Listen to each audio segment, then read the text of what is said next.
Good morning, everyone. Good morning. Can you hear me? Do we need to?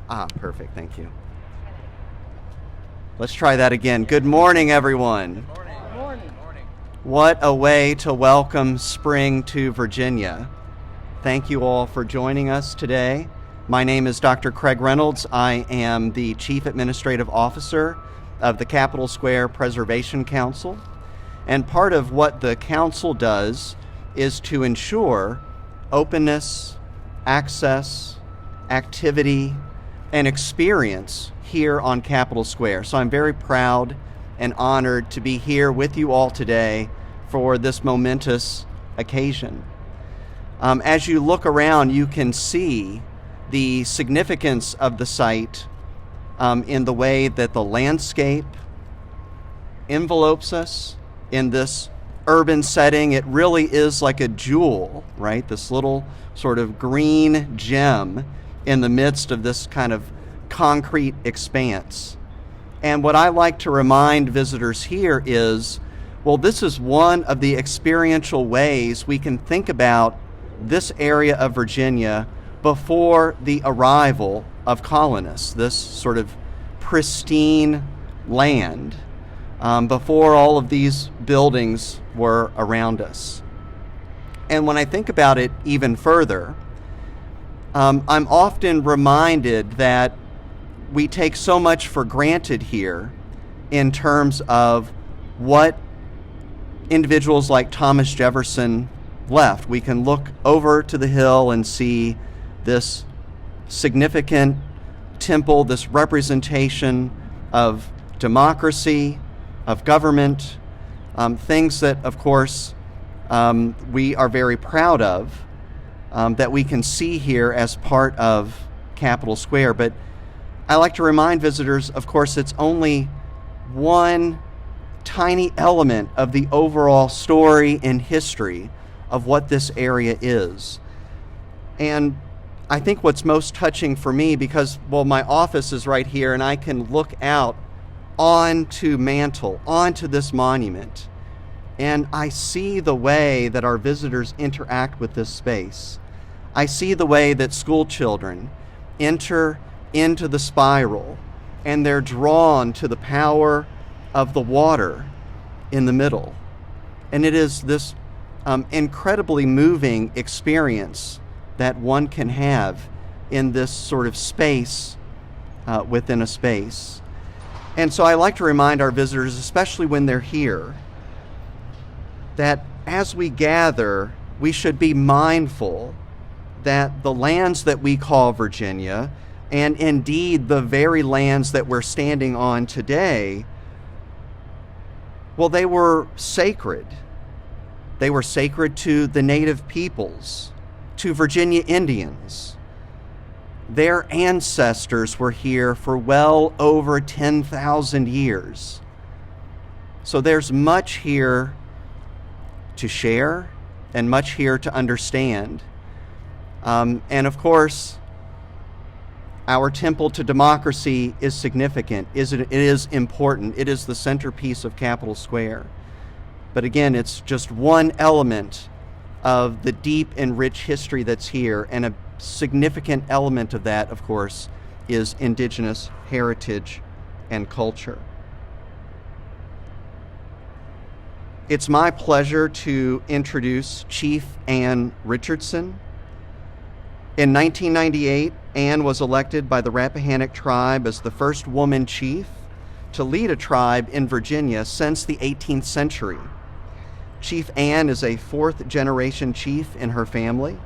In 2006, Chief Ann was named one of the Virginia Women in History by the Library of Virginia. In 2017, Chief Ann was one of several Virginia Indian chiefs who traveled to Gravesend, England, for the 400th anniversary of the death and funeral of Pocahontas. On January 29, 2018, Chief Ann achieved a long-time goal as the Rappahannock tribe was granted federal recognition. Please welcome Chief Ann Richardson.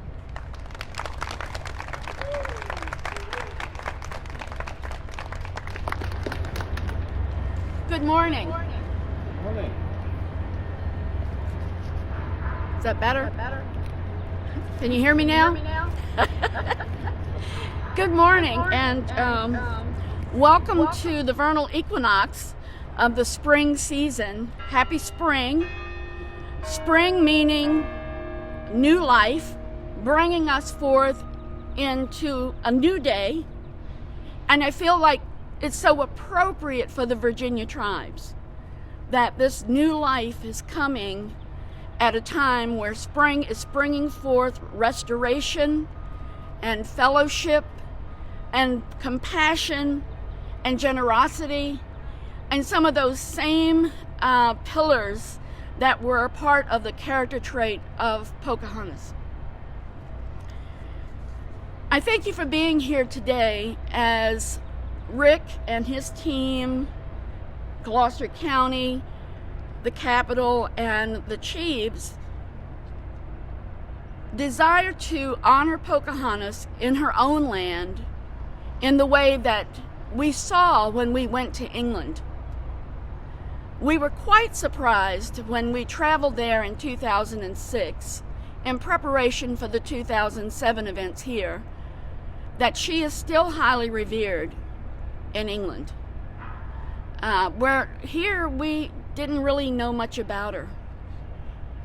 And the chiefs were taken into the Gravesend Church while we were there to allow the chiefs and the people from Virginia to really honor her in a private ceremony. And as I was looking there, standing there and looking at what they had written about her, in prayer, I felt like the Great Spirit spoke to me and said, if she had returned home, she would not have been in the place of honor for the sacrifices that she made for her people. And so I kept her here in a place of honor, where she would always be revered for the work that she had done. So much of the history of the Virginia tribes has been covered over for many years. And now in this new spring day, we are seeing that revealed, and it's very exciting. And so I looked at who Pocahontas was, and we've been told, everything from A to Z about her.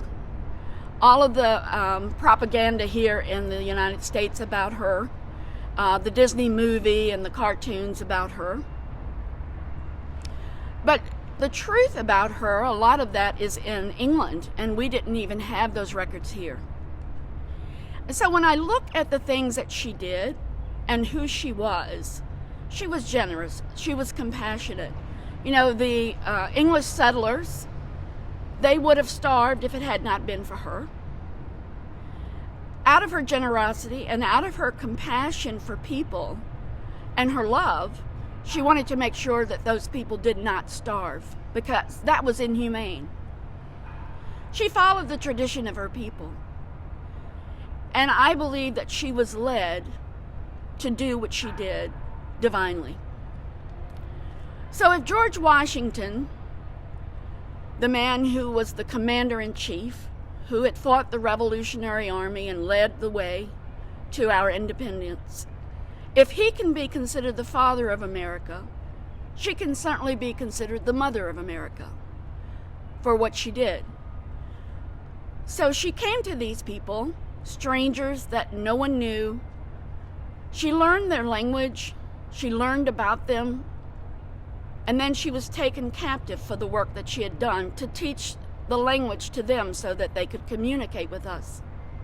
They captured her and took her back to Jamestown, and they kept her captive to blackmail her father to keep him from destroying the colony, number one, and number two, about the hostages that he had taken from the colony and the guns and tools that he had. And they were demanding their return, and so they wanted to make him return those things, and he didn't want to return them and he wouldn't do it, so they kidnapped her to try to blackmail him into doing that.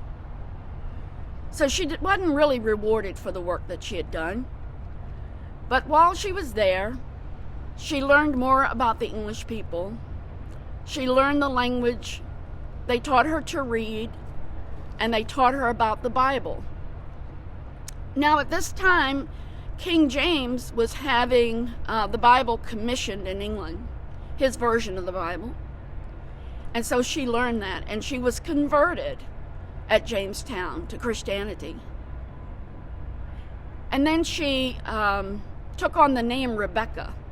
Pocahontas was her nickname, but her real name was Matoaka. And so she took on this Rebecca name, and then she was betrothed to John Rolfe, who was a planter. And there was much angst around this. Thomas Dale, the governor, did not want him to marry her. He didn't think that it was appropriate for him to marry a Native American woman. Powhatan, I think, probably didn't like it, but I think he agreed because he felt in the traditional way that he had governed other tribal nations, was that he would acquire tribes by facilitating marriages and families within those tribes, and then those tribes would come in and become a part of his empire. And so I think because of the traditional ways that he had always done things and diplomacy like that, I think he agreed to it. And so she ended up marrying Rolfe, but she saw the way that things were. She saw that there were all of these people in England, and she knew that people would continue to come to her land, and they would continue to take the land and destroy her people. And so she married him, and then she thought, well, now I can go to England. I can ask for money from the king to start a school to educate our people on the English language so that they can communicate. And I can save my people from being destroyed if we come in and work with these people and be welcoming to them. And so I saw her strategy as one of strength. I saw her strategy as one of diplomacy and of strong leadership as a woman in that society. And so as she went to England, she was utilized by the colonists to promote the colony for the investors. But she saw another strategy there. She saw going to beat the king, to get money to come back and better things for her people. And so I am glad that we are able to honor her today, here in the Commonwealth where she was born, in Gloucester County. And I'm so glad to work with Gloucester and with Rick Tatnell, the Pocahontas Project. We've talked about this for a long time and had amazing experiences in England around Pocahontas. And as the tribes have been recognized here, and 18 and 17, 16 and 18, it's time for the Mother of America to be recognized for who she was, for the character that she had, that she didn't just talk about, but walked out and displayed on this side of the pond and on the other side of the pond. And so I would like for you to help welcome in the recognition of Pocahontas today as the Mother of America. Thank you so much, and God bless.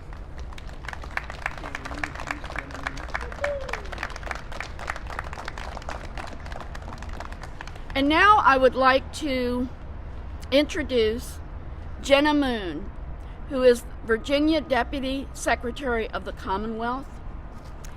And Secretary Keiko James, I've met with her several times, and she is now the liaison for the state government over the Virginia tribes.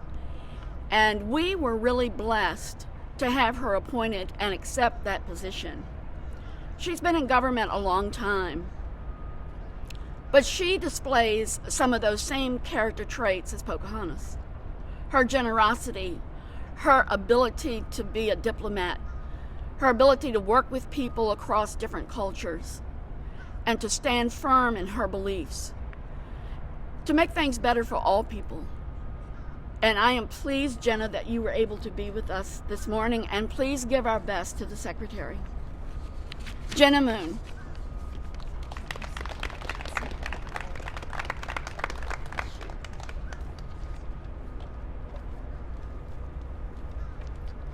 Good morning. What a tough act to follow.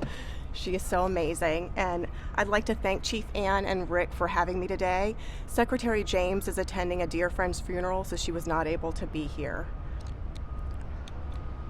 And I am here to present a proclamation on behalf of our Governor, Glenn Youngkin, for this day, March 21st, 2022, is a day of honor for Pocahontas. And I would like to take a moment to read that proclamation. A day of honor for Pocahontas. Whereas the woman-born Matoka in what is now the Commonwealth of Virginia, most famously known as Pocahontas, was the daughter of Wahun Seneca, chief of the Powhatan Confederacy of more than 30 Indian tribes, who ruled from Werowocomoco, now the county of Gloucester, Virginia.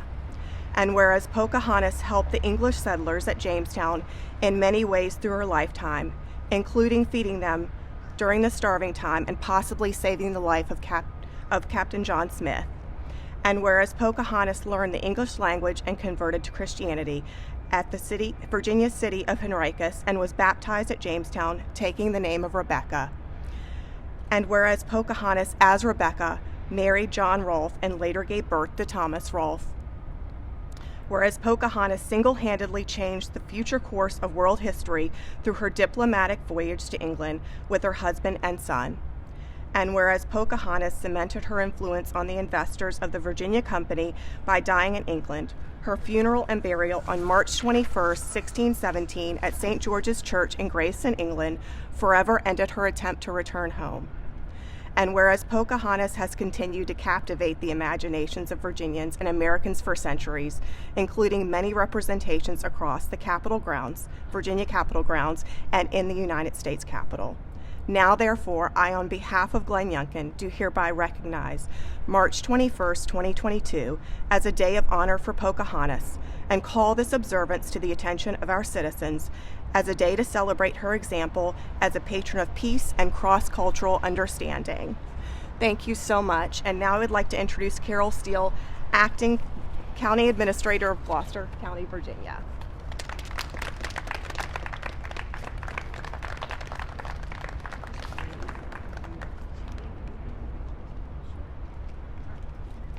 Rick, you want to come on up while we're doing this?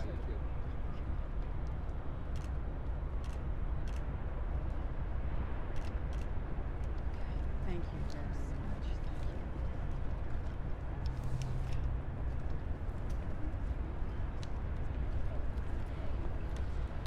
I really don't know what to say. What a day. This is just tremendous. Everything from the weather to you all being able to make it here to the presentations that we've just heard. I mean, I am very emotionally moved right now. This is amazing that this happened.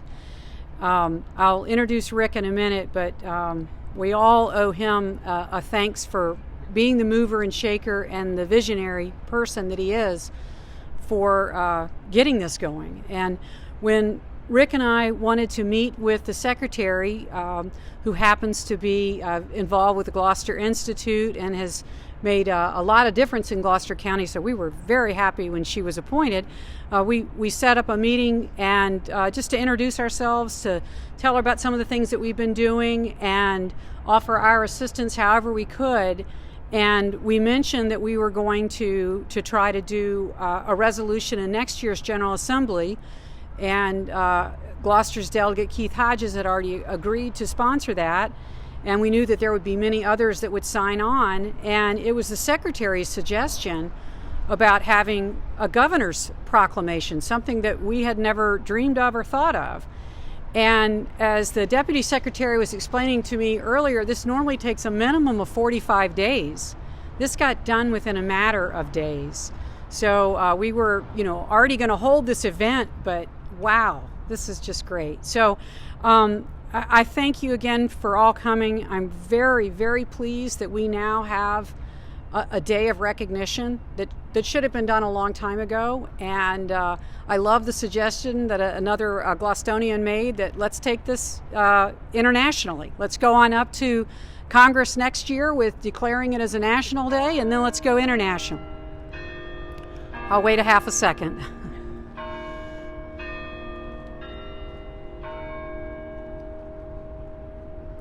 That was an agreement, right? You know, when Chief Ann was talking and she mentioned spring and everything, it was like the bells rung. Yes, it is. It's spring. Let's celebrate it. And now we know we need to have an international proclamation because the bells are chiming in agreement. Gloucester County's involvement, I'm personally involved through the Pocahontas Project, but I'm also involved as a Gloucester County representative, and that's why I'm here today. With all that's been done at Werowocomoco, it's given the county an opportunity to form better relations with the Virginia Indian tribes, and we want that. We don't have a reservation in the county, but we are so pleased that we have where everybody came to at Werowocomoco with Powhatan's Empire. So between our pride in Pocahontas and our pride in Werowocomoco and our desire to work with the Virginia Indians, I hope that you will continue, those of you who are representing your tribes today. I know I met a couple of chiefs that I hadn't met before today. Glad for that opportunity. Please consider the county a welcome place, and hopefully to help with healing that will take a long time.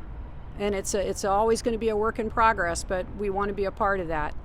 So now I'd like to introduce Rick Tatnell, who I met because of the 400th commemoration of Pocahontas' burial and death. And we weren't able to send anybody from Gloucester. We had hoped to, but arrangements got canceled at the last minute. But I started a relationship with a stranger who, I just answered the phone, and now I just think of him as a very, very dear friend. I love his enthusiasm and his creativity, and who knows where we'll be heading next, because he's going to make things happen. So, Rick Tatnell.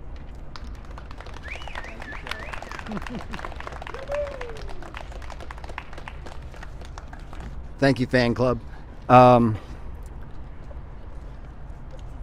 Thank you all for coming today. This is a very powerful moment. I'm getting a little emotional.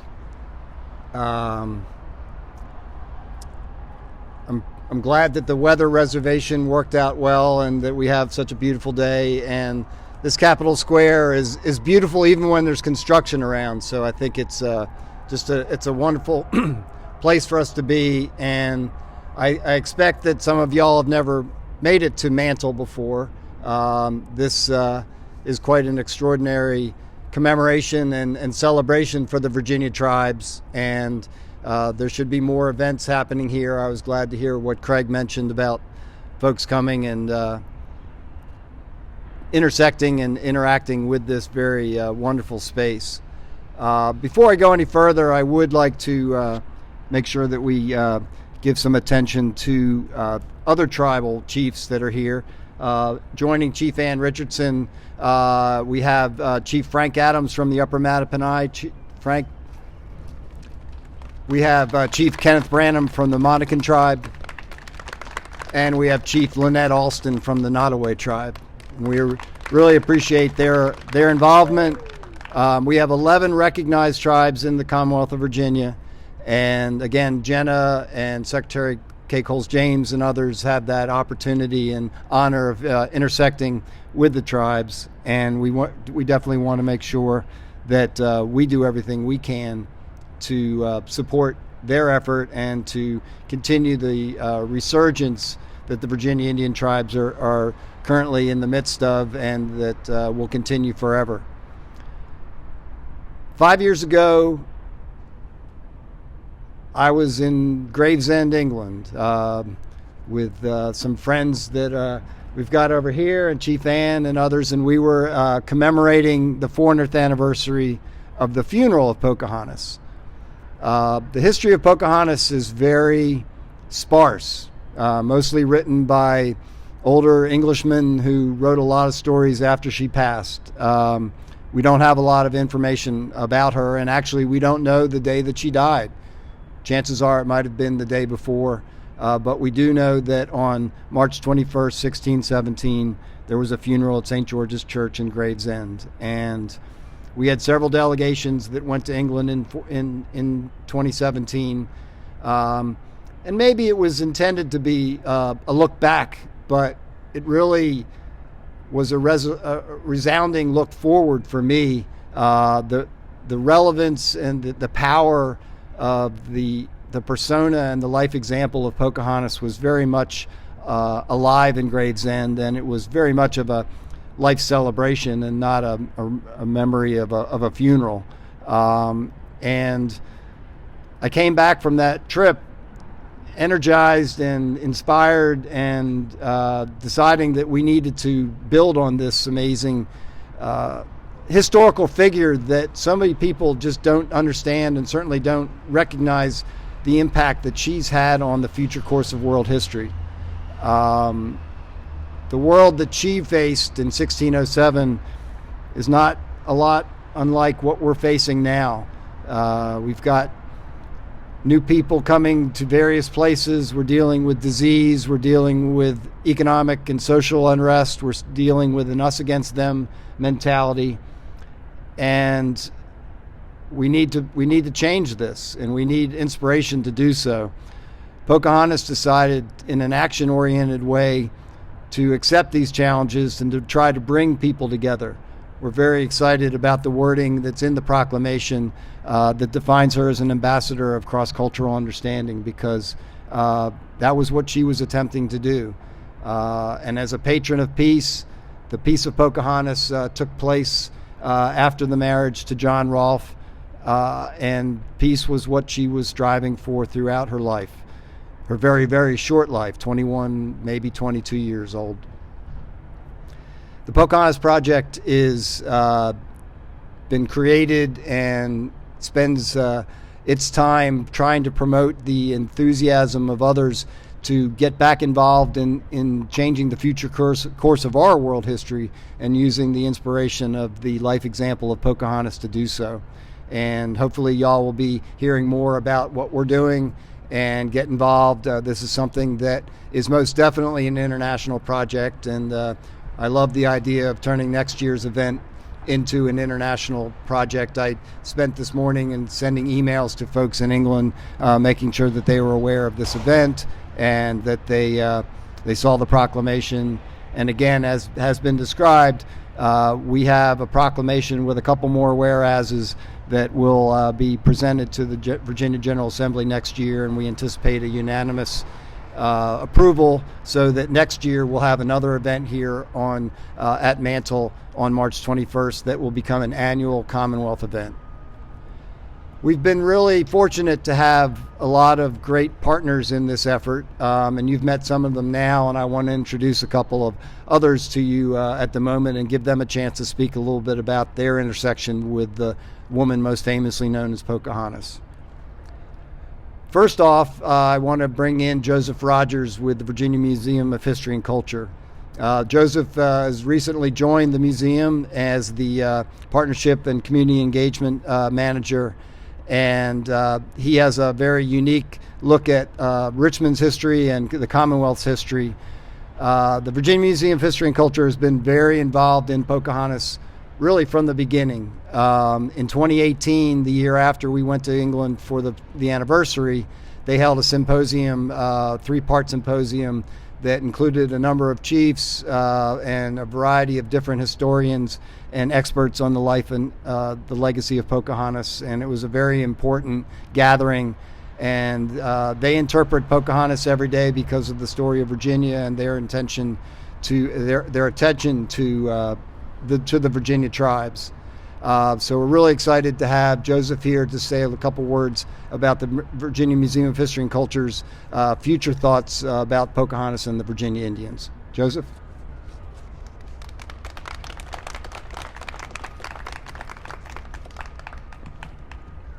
Good morning, Rick. Good morning, everyone. And thank you, Rick, for that wonderful introduction.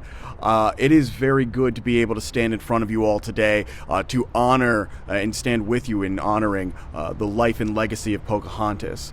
When we think about this space, especially my initial introduction to this mantle, to walk around it in that intentional circle, to take those steps from one end to the other, and as we were spiraling inwards, reach the center and see the names of the rivers of Virginia and the tribes that they were named after.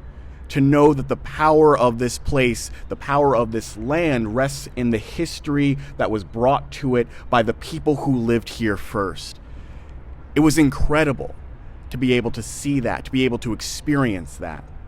And it was powerful to be able to know that there are some legacies which continue to exist in that space, and that there are, contrary to what many people erroneously believe, that those tribes are still with us, that the people are still with us, that their descendants, their ancestors, their hopes, their futures are here, and their stories still need to be told.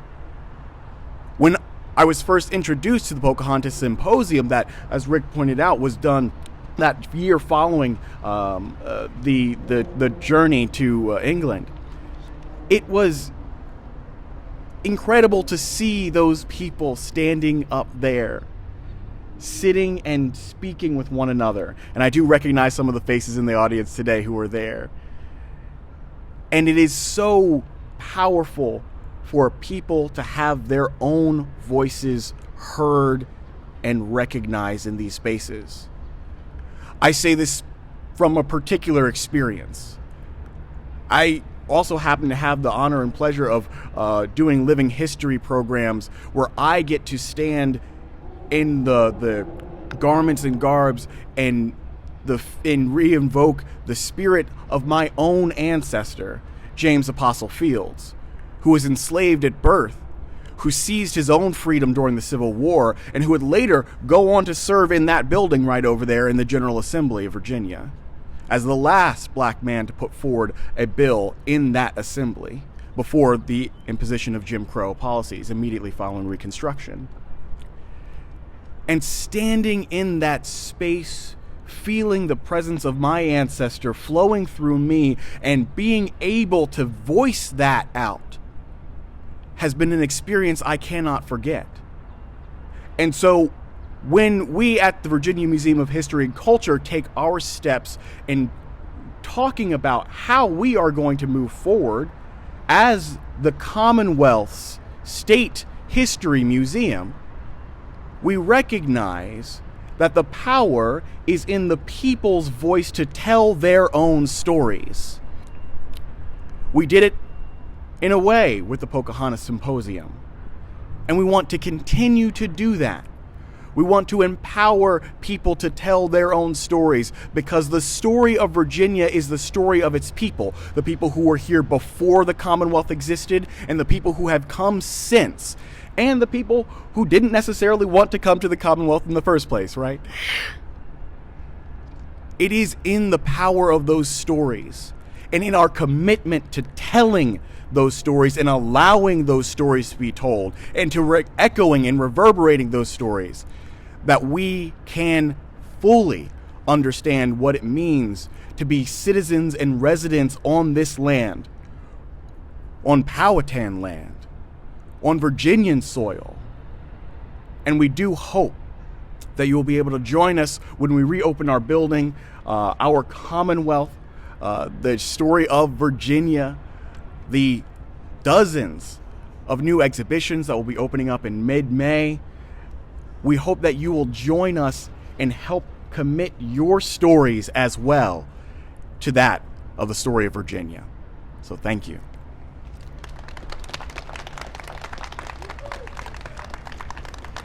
Thank you, Joseph. The next person I'd like to bring up to do a little speaking on Pocahontas is a gentleman who also knows a lot about historical interpretation and wearing the garb as long before Mark Greeno was the historian and the tour capital, the capital supervisor for the Virginia Capitol. Living History Associates? There you go. I've known Mark for many decades, and we're blessed in the Commonwealth to have him here and doing the work that he's doing at the Capitol and in the Virginia Capitol Square. He also, again, see, we're honoring. All right, so y'all know how important he is. We've been playing this game for now 5 years, trying to promote the concept of Pocahontas, and we've had a number of visitors that have come, and I've looked to Mark a couple of times to give tours of the Virginia Capitol to our visitors because, as he's going to explain, Pocahontas is all over the place, including in the building behind me where we've been legislating the Commonwealth's activities for the last couple of years in the Pocahontas Building. So I thought that there's no better person to tell us a little bit about where Pocahontas is throughout this Capitol Square than Mark Greeno. So I introduce Mark to you.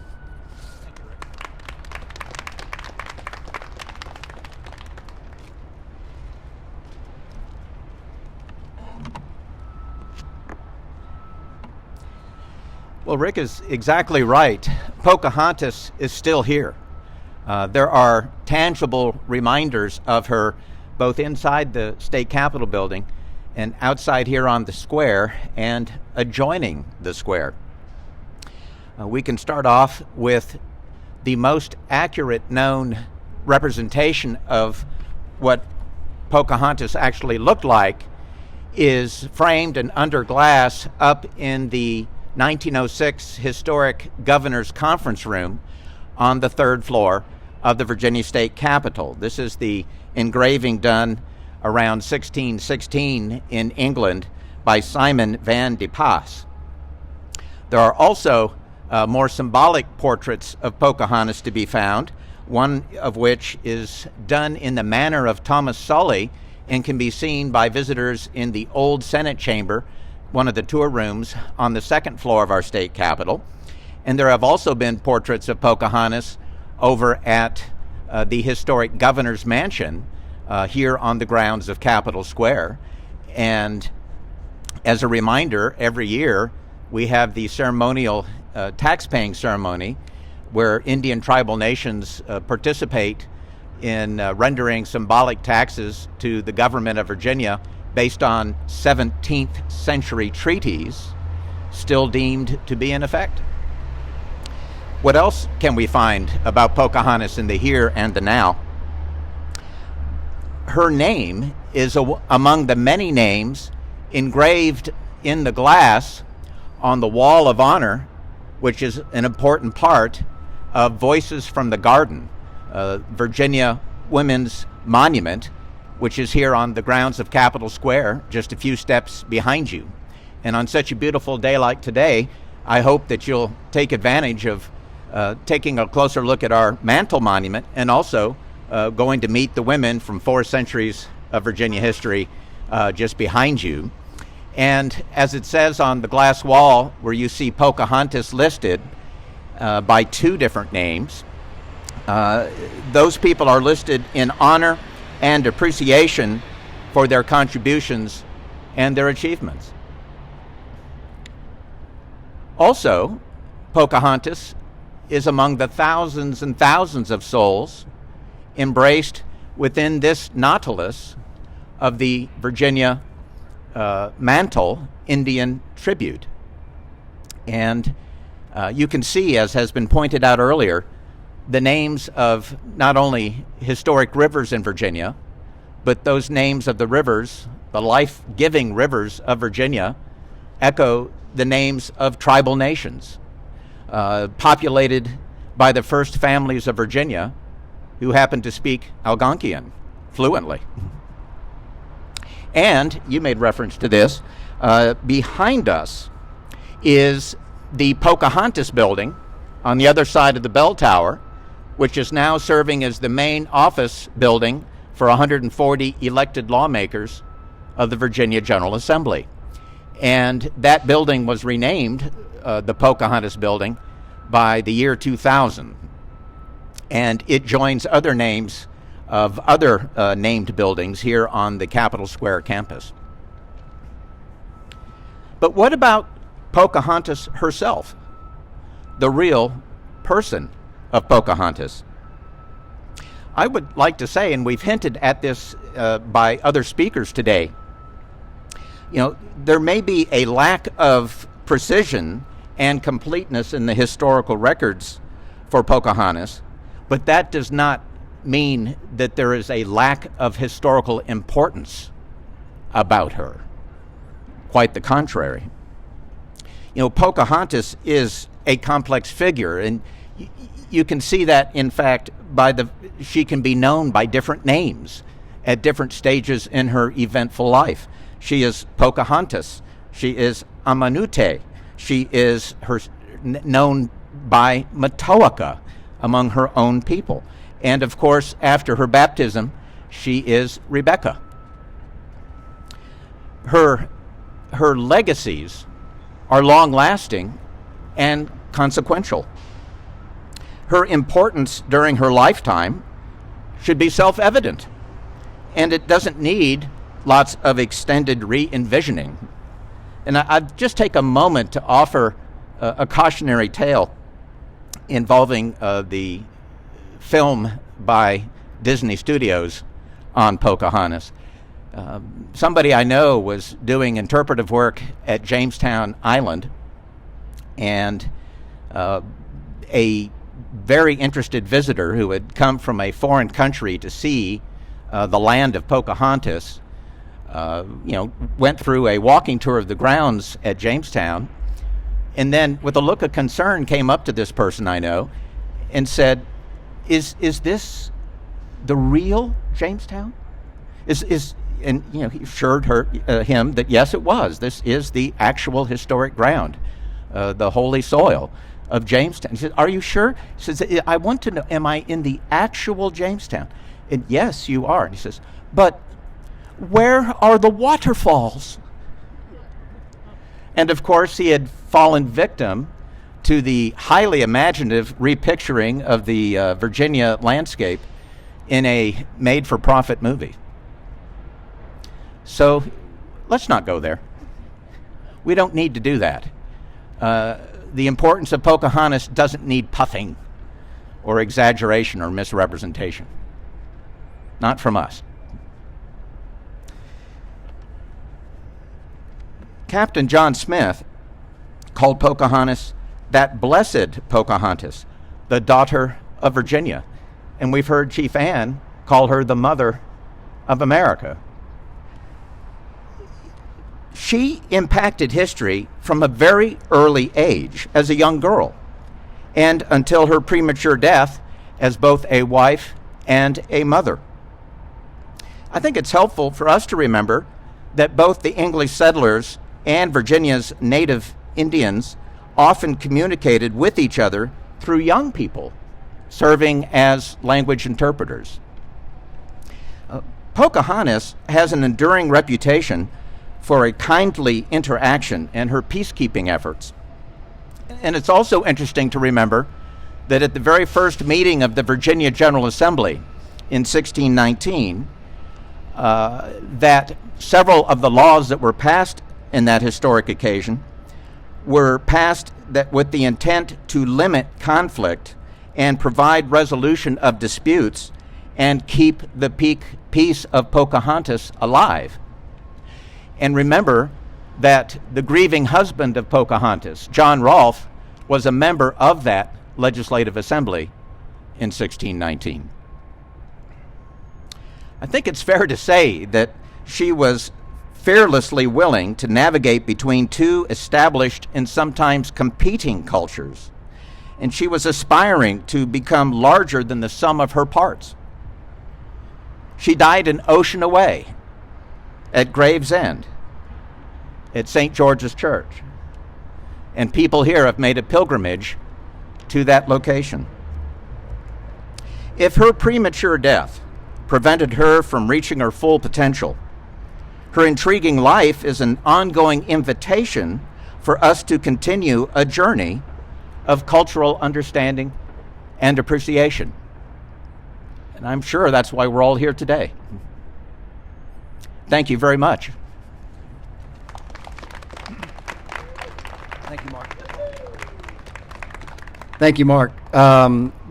Mark also had a very important role, as Carol Steele told us. We were able to get this proclamation done in record time, and I have to say that Mark Reno was the inspiration for trying to get the proclamation because he told me about these various things. He knows so much about the Capitol, and so we're appreciative to him for a number of reasons.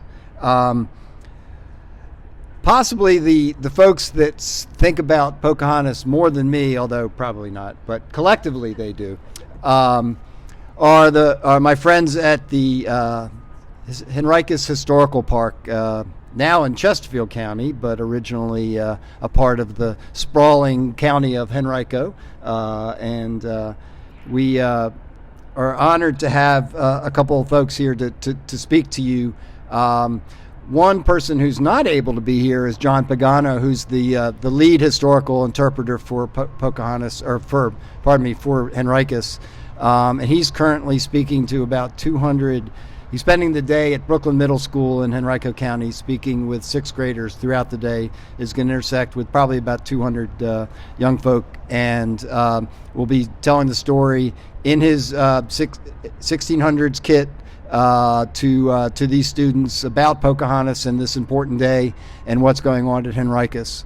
Henricus, if you haven't been, you need to visit.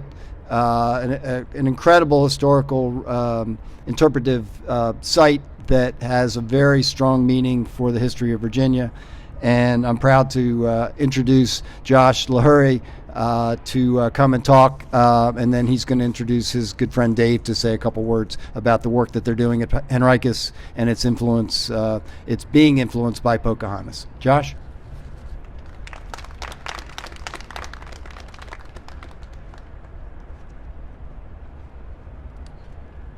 Good morning, everybody, and thank you, Rick, for that excellent introduction. I'm going to try to say something super cool right when the bell goes off. We'll see how it works out for timing. For those who don't know, I am the education director down at Henricus Historical Park, and if you've never been to our site before, Henricus was essentially designed to be the second unofficial capital of Virginia.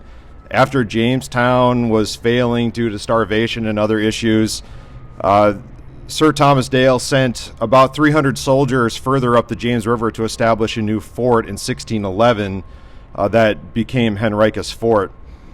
And as part of the education department there, we have approximately 20,000 students who come through every single year, primarily elementary school. And one of the popular programs that we discuss at Henricus is called the Two Lives of Pocahontas, because Henricus is probably most famous for the fact that Pocahontas lived there for about 9 months during her early captivity. As part of the Two Lives of Pocahontas program, we explore Pocahontas as a young girl and what her life would have been like as a member of her tribe, and then we also look at her as an adult and what her experience would have been like. So as a young girl, we look at her role in society as a young woman and what that would have meant for her daily life. We explore her interaction with Jamestown and the importance that she had with keeping them alive. And we also look at any potential role that she would have had with the succession when her father, Wahunsonaco, eventually died. And the answer is none. She would have had no role in that, but people always want to know. As an adult, we look at her kidnapping and her conversion to Christianity and the changing of her name to Rebecca. And we look at her death in England, but we most importantly look at her role in the ending of the First Anglo-Powhatan War, which brought peace to early Virginia, and the role that she had with that important moment. But of course, that's just with our education program and with the students, but we have a lot of regular visitors as well. So I just want to quickly turn it over to my good coworker, Dave Fornell, who's one of our interpreters. He's going to tell you a bit about how we interact with the general public about Pocahontas. Thank you, Josh. I appreciate that. Hi, folks. My name is Dave Fornell, and it really is a privilege to be here today. I appreciate it very much. I've never been to the Mantle before, and this really is a special place, so this is quite a privilege. And Pocahontas certainly ties in very heavily with the history of the city of Henricus. It is to Henricus that Pocahontas will be brought in the year 1613 when she's kidnapped by Samuel Argall, and she will be living there at the household of the Reverend Alexander Whitaker. That's pretty cool, right? She'll be residing there for a number of months in what is known as Rock Hall. This is the household of the Reverend Alexander Whitaker, and this is a very important place. This is where her conversion will occur. It is also where she will meet her future husband, John Rolfe, and where that proposal of marriage will be made. So a lot of significant events are going to occur at Henricus in 1613 and 14, and these are very formative not only in Pocahontas' life, but also in the development of the English colony in Virginia, and has huge impacts on the First Peoples of Virginia as well.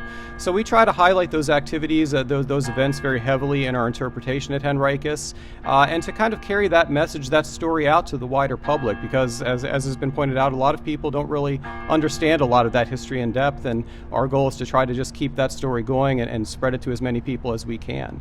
So that's a huge part of our work. So we would encourage you folks to please come down sometime and see Henricus. We're just down Route 195, just off the highway, so come down sometime and see some of the work we do and share some of those conversations with us. We would love to have you. Thank you all so much. Have a great day.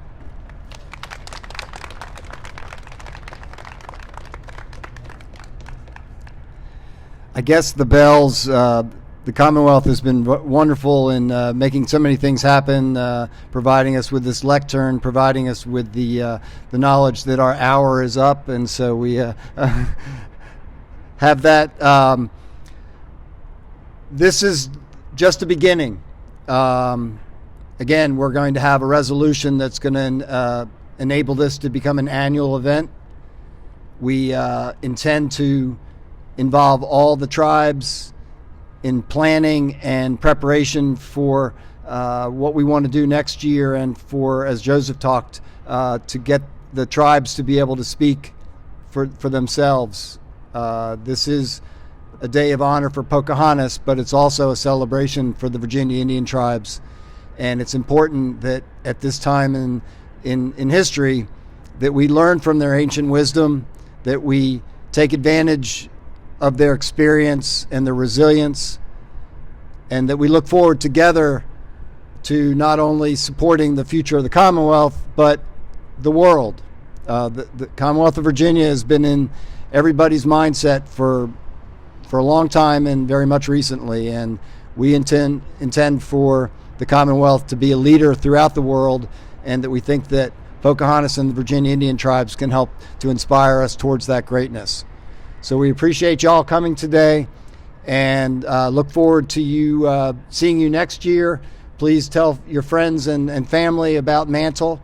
If you need to reach me, rick@PocahontasProject.org, and I'm sure I'll be reaching out to y'all, and we appreciate you coming today. Thank you so much.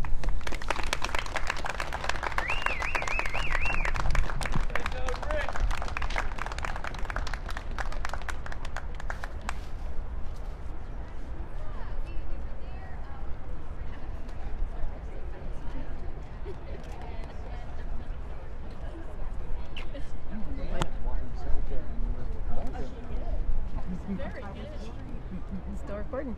Awesome.